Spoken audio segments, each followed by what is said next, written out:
The Cowboys are losing 27-3 right now. God damn, how about them Cowboys? How's it going, guys? We are reviewing the ROVAL race that just happened. I'm waiting for NBC to put up the points for, what's going to be the start of round of 8. But yeah, Tyler Reddick saves his season, and I think this race was a lot better than we expected. So thank God for that. Also, want to give a shout out to Parker Kligerman. He did not win the Xfinity Series race on Saturday, but NASCAR Race Control continues to be NASCAR Race Control, which is what they've always been. And, I don't want to, get this wrong where, nostalgia is a fantastic thing. It can make you think that everything back in the day was so much better, but we've gone from phantom debris cautions, which we don't have anymore, to just sheer incompetence in race control half the time. And so I feel really bad for Parker Kligerman, because that situation should have never happened on Saturday. The caution should have came out a lot earlier than what it did, but no, they decided to throw it literally like a second before Kligerman would cross the line for the white flag, and they had a long time to throw it. So I felt really bad for him, and it is just another situation of NASCAR getting in NASCAR's way. They just seem to always do this. They get in their own way, and they need to just stop getting in their own way and let the on-track product kind of play out. But that is just something that they are doing at the moment. But that's what happened on Saturday. Sunday, I thought last week, guys, I'm happy to say I was wrong. Yes, I am man enough to admit, and mature enough to admit, that I can be wrong. I've been wrong a lot of times in my life. I was wrong about this race. I came into this race with very little expectation. I watched qualifying on Saturday because I thought that would be the show. You got to qualify well, and that's going to be that. But no, this race from the get-go was right off the bat. Within the first 5 laps, you could tell, oh, this is going to be a little bit different. Like, this is actually going to... They seem like they can race a little bit. Not just because of the Turn 7 change, but it seemed like the guys on the racetrack were able to follow each other closer through some of the high-speed sections of the ROVAL. And that change, turns 5, 6, and 7, so you carry a lot more speed through that area of the racetrack. And I think we saw a lot of different instances of guys taking Turn 7 in a different way, which I thought was really cool. You saw Chase Elliott kind of take a high turn and try to cut the corner and cut underneath the guy he's trying to pass. You saw a lot of drivers taking a left coming out of Turn 6 to set themselves up for Turn 7 and take the inside lane. That's what Tyler Reddick was doing while he was passing guys late in the race. Every time through Turn 6, he would just hang it a little bit left. He'd gas it up and hang it a little bit left to propel him to a narrower line to try and make that pass. And then you also had, wheel hopping could happen into Turn 7. Because of how low the speed was, entering that corner. There was a lot of passing in that corner. I did not think that was going to be the case. I thought, just looking at it, I was like, it just looks like a corner that everyone's going to try and dive bomb, but they might fail, and then everyone's going to accordion out of it, and they're going to get spread out. I think we saw the spread out part. I think we saw a lot of the field get spread out. I think this was, I can't compare it to previous ROVAL races, but, this race definitely, in my opinion, the gaps between the leaders and the rest of the field was pretty far. Like, we did not have any battles for the lead today, which is kind of weird to say that this was a good race, where I cannot think of one instance where we actually had a battle for the lead. Maybe, I'm trying to think, maybe Larson passing Allmendinger, but Allmendinger was on older tires. So, like, a genuine battle for the lead with 2 guys on equal tires, it never happened this race, which was, and to say it's a good race, that just goes to show what was going on throughout the field. And I think throughout the field you saw a lot of chaos. And let's give credit to Charlotte Motor Speedway, to Marcus Smith, to Speedway Motorsports, because they knew that if they just ran the ROVAL again with the current car and how it is, no one's probably going to like it. And so they made a risky change, and they decided to implement this change into Turn 7. And I think a lot of us doubted it, myself included. And you know what? While it was chaotic, I think the drivers did a very good job to not make it like, a S show, like a crap fest, basically. I don't want to curse, but you know what I mean. Like, they didn't make it into a clown show. I thought there was actual, genuine good driving and good passing and good strategy heading into Turn 7. Now, yes, there were times where, someone took it a little bit too far, whether it was Hocevar dive bombing, Truex dive bombing, even Tyler Reddick almost ruining his own race. dive bombing turn 7. There were times where people took it too far, but I thought there was a lot of beating and banging. There was one fight between I think it was Eric Jones and I don't remember who else it was. It was Eric Jones and somebody, and they were fighting throughout the entire back half of the lap, and that was kind of hilarious to watch. You know, that's NASCAR. That's why I like you don't see that enough in the next gen because of how tanky these cars are. But the true story of this race was the playoffs, as we knew. It was going to be like a three-way little battle between Logano, Reddick, and Elliott. Then who else might get into that? But the strategy was going crazy. Would you stay out in stage 1? Would you stay out in stage 2? Who's going to get the stage points? Joey Logano got the most stage points out of everyone, I think. I think he got 17 stage points. Chase Elliott got 15. And I actually have the numbers. Let me go find them because those are the two I remember off the top. But let me pull it up real quick. Yes, Logano 17, Elliott 15, Blaney got 12, Reddick won stage 1 and he got 10. Bowman won stage 2 and he got 10. So, you know, those guys that were fighting for the points, they were able to get those stage points. They were able to do what they had to do. And, you know, then it was a strategy of like, do I flip one stage? Do I flip both stages? You know, that was the strategy that everyone was looking at. That's the part I like about stage racing and road course racing, specifically in the playoffs, because you have to make a call. But the big incident of the race was, you know, Tyler Reddick basically going way off the ground, hitting his boss, you know, Denny Hamlin, as my dog loses his mind, and he hits his boss Denny Hamlin, and his car goes up. And I knew when they said there's a bent toe link and everything that there's probably more to that, because if you watch the car, it slams back on the ground. And what do we know about these race cars? As we have learned about these race cars, everything is under body. There are so many components to the race cars that we don't even see that are under the body that are very important to the aerodynamics of the car.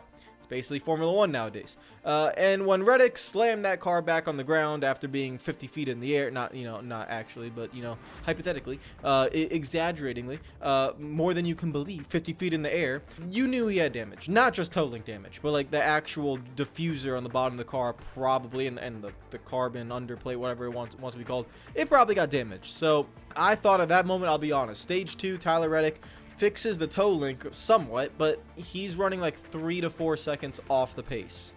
And I thought it was over. I was like, oh no, Reddick, you know, regular season champion, is going to get eliminated.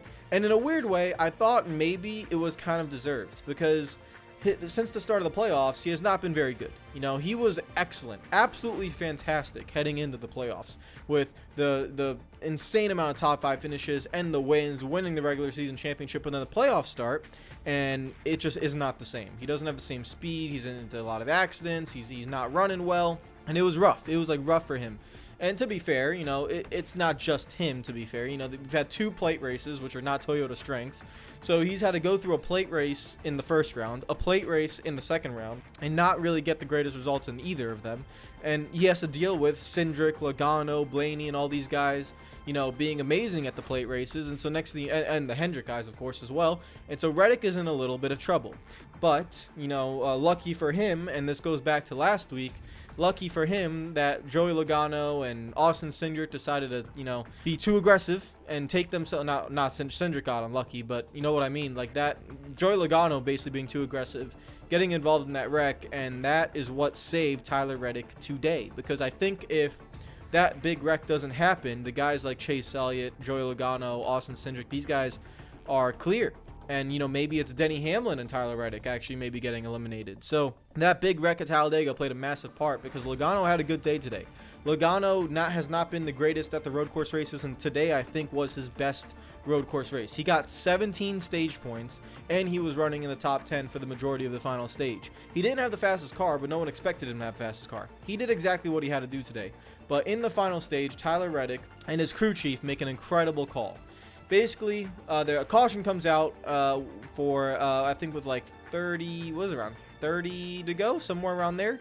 And Tyler Reddick decides to come down to get fresh tires, while the majority of people stay out, obviously, because everyone's already pitted. They've made their final pit stop, and, you know, Logano specifically is on the oldest of tires because he was running a certain strategy. So he pitted like 38 to go or something like that. Reddick comes down. He has about 10 lap fresher tires, right? But he has to make his way through the field. And he needs basically, like, he needs to be, like, I think 12 spots, you know, behind Logano to clear him on points. and he, with not a 100% race car, and they were able to somehow fix it, which I would love to know how they did, because again, whatever they did to fix the underbody damage, I don't know what they did. It must have been fascinating to hear what they were doing to that race car. But he passes one by one, takes out Daniel Hemrick, by the way, and that saved him because he wheel hopped into turn 7. But because Hemrick was on his outside, he was able to bounce off of Hemrick and keep going while Hemrick gets spun. So he needs to send a nice, I don't know, $5,000 check maybe to Daniel Hemrick with a box of chocolates and flowers. Because without Daniel Hemrick being on the outside and taking the spin, Reddick was going to go around in turn 7. That would be day done for him. So he passes one by one, and he's able to get to a point where he has Logano on points, and everything else kind of finishes out. Alex Bowman, he's safe, +7, +8 points. Denny Hamlin had another not so straightforward day. He's not had a straightforward playoffs. He's safe. He's ready to go. Chase Elliott, Alan Gustafson did some ridiculous strategy, in my opinion, putting Elliott in a lot of trouble. Just constantly putting him in the back of the pack. But he finishes top 5 because Elliott was fast, and so I guess that's okay. But I thought that the 9 team was very close to actually getting themselves eliminated, and it was because Gustafson was calling a very stupid race. Just my opinion. But they were safe because they were able to do that. Ryan Blaney, very laid back, I'm not going to get in trouble kind of day for Ryan Blaney. He's safe. Christopher Bell ran really well, of course. Kyle Larson dominated the entire race. William Byron was already advanced. And so, the round of 8 kind of takes shape. And the end of the race, it kind of just played out. Larson dominated this thing. Like I said, this race was not about the lead. Like, Larson dominated. And the moment that he got around SVG at the end of stage 1, because SVG and Larson both came down pit lane, and Larson gapped him by like 5 seconds. I don't know what happened. I don't know if I don't think SVG had a slow pit stop. It was kind of weird because Larson gapped him by 5 seconds. He leaped over him, and then he was able to pull away, and then SVG was never able to get the track position back. And again, SVG also got wrecked as well in one of the turn 7 calamities, and he had to fight his way back from that. So ever since SVG got put out of the picture, Larson was clean sailing and very impressive, actually. Larson's not like the greatest road course racer. I think we all know this, but today was massively impressive. He was really, really good. He's always showed that he can be fast at a road course, specifically in the Gen 6 car. He had that one lap. Remember when he was still at Ganassi and he was qualifying on pole at Sonoma, but then would fall like a rock? He had 1 lap speed. But he's been able to improve his road course racing in the next gen car, and this today was definitely his best performance, and he wins, gets another 5 playoff points for himself, so that will be good heading into the round of 8, technically the final round, because the final race is the final race. And yeah, Tyler Reddick saves his season. That was kind of the story of this race. And so let's pull up the round of 8 standings, and it is Kyle Larson, Christopher Bell, Reddick, William Byron that are in the top 4 on points, technically going to advance. Now points are a little bit less important this round. It is important still. There will be 1 guy minimum that makes it in on points, but you want to win. When you get to the round of 8, just win. Win one of the races. That is what you need. Las Vegas, Miami, Martinsville, and we're going to talk about those racetracks as well. Ryan Blaney is 4 off of the cut line. Denny Hamlin is 8 off of the cut line. Chase Elliott 9 with Alex Bowman 16 off of the cut line. My prediction for the final 4 was Larson with Bell, Reddick, and Hamlin. They are all still in, so I'm kind of, to be honest, this is going to sound bad, but just to show, I kind of just want to be right. So I kind of want to see those guys advance. Larson, Bell, Reddick, Hamlin. Those are the guys that I want to advance, because I think calling the round of 4 would be very challenging. But, the reason why I said those 4 is because of the racetracks. If you look at the racetracks, Vegas, Miami, Martinsville, I think those racetracks are perfect for the 4 guys that I just said: Larson, Bell, Reddick, and Hamlin. Let's put it straightforward. Alex Bowman. A lot of you guys like Alex Bowman, and yes, I understand that, but I think him getting to the round of 8 was definitely a surprise. He's had a very flawless, I think, playoff run so far, and he's done extremely well to get there. But as I said with Chase Briscoe, like, buddy, your time is up now. Like, this is the big boy time, and I just don't think Alex Bowman is going to lead enough laps or be able to compete for wins and stuff like that in order to win. And today, yeah, he won stage 2, but then he ended up finishing like 19th or 20th. It's just, I don't have the faith. You know, it'll be a miracle if Alex Bowman makes it. Let's just say that. It will be a miracle if he makes it to the Final Four. So then it comes down to Elliott, Hamlin, Blaney, and Byron, Reddick, Bell, Larson. Chase Elliott, the key with Chase Elliott is that I just don't think he wins enough. I don't think he shows enough pace compared to his teammates, especially Kyle Larson, in order to win. Can Elliott point his way through? Yeah, he can point his way through. You know, Las Vegas, Miami, Martinsville. Yeah, I can see him pointing his way through, but he needs to be better. Gustin needs to be a little bit better, especially strategy, because goddamn, Alan Gustin, 15 years running. You know, as a Gordon fan, trust me, I know the strategy has always never been one of his strengths. But that's my worry with Elliott, is that I just don't think he has enough speed. Denny Hamlin, listen, he's my championship pick. And Las Vegas, Miami, Martinsville, those are three of the best racetracks you can get for Denny Hamlin. The road courses, the plate races, you know, those kind of stuff, that's not for Denny Hamlin. Short tracks, Joe Gibbs Racing short track package, well, you have Martinsville. Then you have the intermediate package, where again, Joe Gibbs Racing has been very strong. Denny Hamlin was very strong at Kansas. You know, he had a very good race car at Kansas. Well, you have Las Vegas and Miami. So I'm expecting Denny Hamlin to be fast at Las Vegas and Miami. That's why I have him advancing. Ryan Blaney with Penske Racing, again, it's a speed thing. The reason why Ryan Blaney won the championship last season is because his team caught fire, like genuine straight fire in terms of speed, and he was the fastest car in those final 5 races of the season, and that's why he was able to win the championship. I have yet to see that from Penske Racing. That's why he's the only one there, and I just don't see that Ryan Blaney is going to have enough speed in order to compete specifically with the guys around him.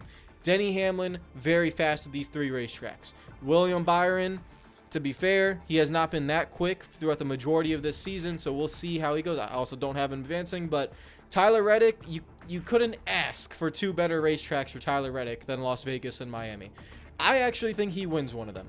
The performance from today, I think Reddick will win either Miami or Las Vegas. The question for Reddick is just, can he get the speed? Can the team get the speed that they had heading into the playoffs? I felt like they lost it just a little bit.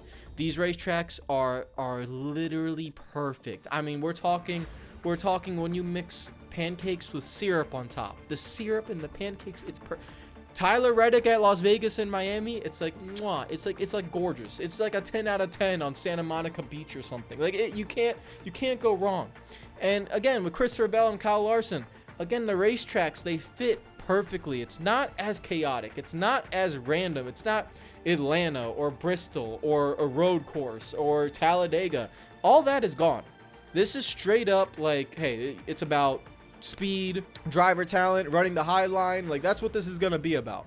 And then you get to Martinsville, where Martinsville is going to be, you know, depending on what Martinsville is going to be like over the last few years in the next-gen car, it's going to be a track position race. So we'll see how that goes. But I just expect, you know, those 4 guys, Larson, Bell, Hamlin, and Reddick, to get the job done, in my opinion, at Las Vegas and Miami. And then Denny Hamlin specifically for Martinsville, I expect him to be very strong in Martinsville.